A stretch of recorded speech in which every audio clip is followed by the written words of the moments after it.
আমি তোমাদের শ্রী, দেখো তোমাদেরকে শ্রী ব্লগে স্বাগত জানাচ্ছি। আজকে দুপুরবেলা দেখো তোমাদেরকে কি দেখাচ্ছি। এই যে হলো মাশরুম। মা আজকে সকালবেলা বাগানে ঘুরতে গেছিলো, তাই মাশরুমগুলো তুলে নিয়ে এসছে।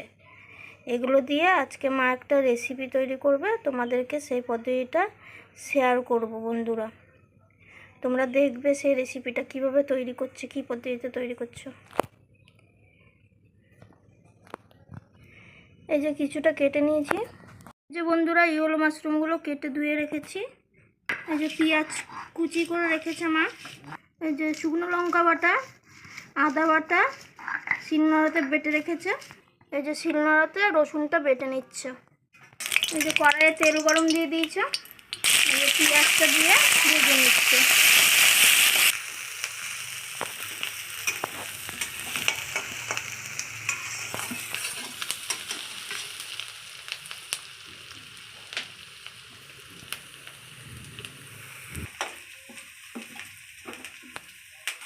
এই যে অল্প পরিমাণ লবণ দিয়ে দিয়েছে। এই যে অল্প পরিমাণ হলুদ দিয়ে দিয়েছিল, দিয়ে নাড়িয়ে নিয়েছে। এক দুটো কাঁচা লঙ্কা দিয়ে দিয়েছে, রসুন বাটা দিয়ে দিয়েছে অল্প পরিমাণ আদা বাটা দিয়ে দিয়েছে, আর শুকনো লঙ্কা বাটা অল্প পরিমাণ দিয়ে দিয়েছে। দিয়ে নাড়িয়ে নিচ্ছে, কষিয়ে নেবে পেঁয়াজটাকে।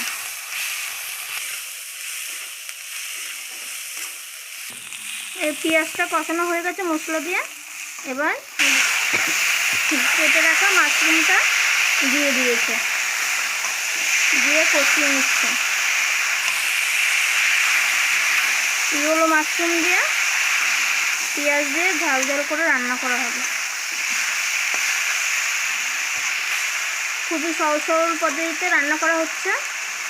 তোমাদের যদি ভালো লেগে থাকে এই মাশরুমের রেসিপিটা, তাহলে তোমরা ঘরে অবশ্যই রান্না করে খেতে পারো। এই দিদিমেয়েটা আজকে এসছে, বিড়ালো বাচ্চাটাকে নিয়ে খেলছে।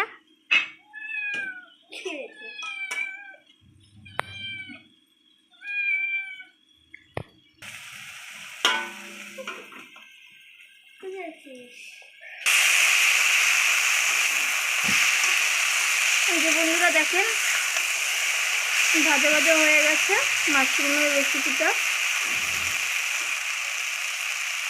দেখতে অসাধারণ লাগছে। এই যে মাশরুমের রেসিপিটা হয়ে গেছে, উপর দিয়ে আমার ধনে পাতা ছড়িয়ে দিয়েছে।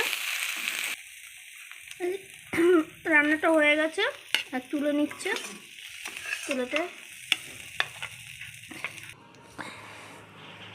এই যে বন্ধুরা, জলের বোতলটা আর এই যে আলাদা করে ভাত, বাঁধাকপি আর মাশরুমের ঝাল দিয়েছে। একটা দাদু এসছে, ওই দাদুটাকে দেওয়ার জন্য।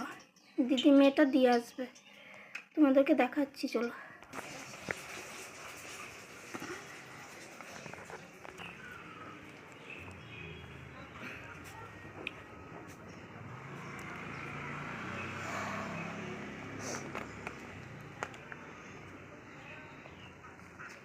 আচ্ছা,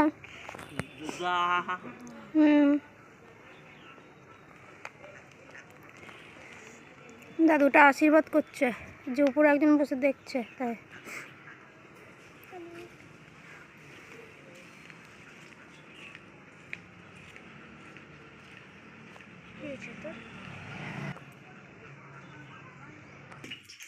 এই যে বন্ধুরা, মাশরুমের ঝালের রেসিপিটা হয়ে গেছে, আর ওই দাদুটাকে দিয়ে এসছি, তোমাদেরকে তো দেখালামই।